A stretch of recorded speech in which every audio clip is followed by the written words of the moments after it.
महाराष्ट्रातील तमाम शेतकरी बंधूंना माझा नमस्कार। मी श्रीराम चलवाड लातूर।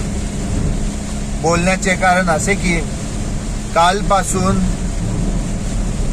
शेतकरी नेते माननीय रविकांत भाऊ तुपकर साहेब हे अन्नत्यागाचं उपोषण करत आहेत।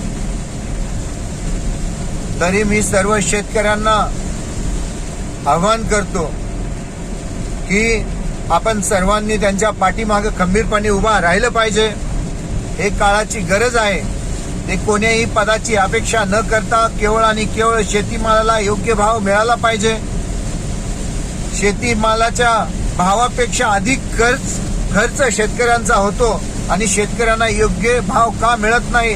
आणि एवढंच नाही, शेतकऱ्यांचा जो हक्काचा पीक विमा आहे तोही मिळत नाही। ह्या सर्व गोष्टींसाठी ते लढत आहेत आणि आपली ताकद आपल्या सर्व शेतकऱ्यांना दाखवायची आहे।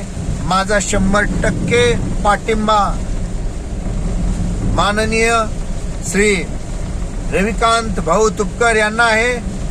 तुमच्याकडनं पण अशी अपेक्षा करतो की आपण सर्वजण त्यांच्या पाठीमागे खंबीरपणे उभा टाकूयात आणि हे आंदोलन यशस्वी करून दाखवूयात। जय जवान, जय किसान।